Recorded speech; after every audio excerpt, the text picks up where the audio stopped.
Now that we have layout and we have preferences set up, let's go ahead and start working on different ways for us to be able to get color. Now, one of the things that I like about Photoshop CS4 is that they have a really cool way to be able to explore different types of colors using Kuler. Take a look at this. I'm going to go to Window, and under Window, I'm going to go to Extensions, and under Extensions, the section called Kuler. Click on that, and notice it's going to bring up the Kuler desktop.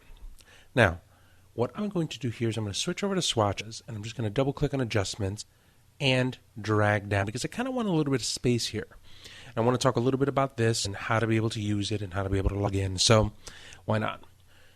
Basically, what you can do here is you can set up a specific color. Right? You see this little circle here? That's the base color that you're using. And if you move it around, you'll notice that the RGB values change as well as the hex values that are here. So you can go ahead and move that around. However, you don't necessarily have any kind of rules by which it's selecting color. Notice that there's an area here called Select Rule. Click on the drop down, you have different methods by which you can select colors now. So if you go to Analogous Colors, notice that there's colors that are picked. I'm dragging that main base color, and it's finding colors that are similar to it across the wheel. So this gives us kind of a quick path for us to be able to work with. If I click on the drop down and I go to monochromatic colors, it selects a specific color, but it stays within that shade. So it's kind of going up and down on that. Now, if I don't like the color of that base color, I can go ahead and drop this and drop the shading of that base color so that it can help. You also have the option to be able to come over here, add that current foreground color as a base color. So if I have this color and I want to use it, I just come over here and just select it. There's my base color, and there's my monochromatic set. So it's very, very varied.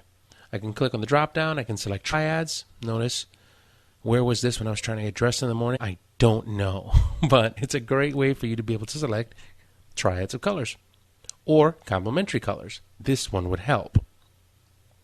So notice as you drag it around, it does color combinations for you. I happen to like that because a lot of the times I think that selecting the appropriate colors can be very, very daunting when you're setting up a web design. So this helps quite a bit. So notice you can select foreground and background. You can go ahead and affect different types of colors. You can affect different types of shades. You can tweak all of that stuff by using sliders here. And you can save this theme once you have it all set up exactly the way that you want. You also have the option to be able to take this theme and add it to the swatches, or you can upload this to Kuler. Now, I'm a big fan of that. Basically, if you click on uploading this to Kuler, what will happen is it'll open up the Kuler website and it'll take that theme and put it in there for you to use later. So I can give it a name, I can give it a tag, and I'm done. That's really cool.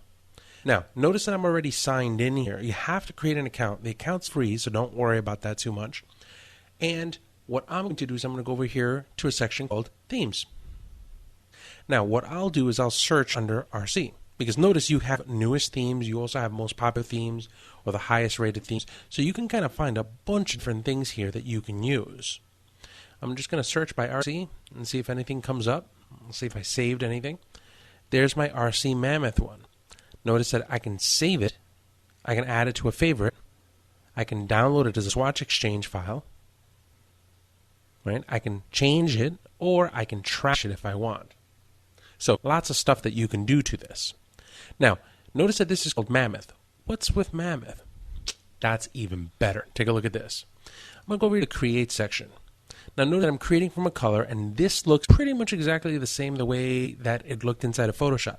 But this is the part that I like even better. A lot of the times, you can find a lot of color inspiration right from images. So single click on the From Image section. It's going to go to Flickr, and it's going to find different colors. I like that. That's pretty decent. Now, what I'm going to do is I'm going to go to Flickr, and I'll explore stuff inside of Flickr. Now, I'm going to go in and sign in, make it even better. Right? Now, notice once I'm signed in, I can come back over here, and I can go to my photo stream.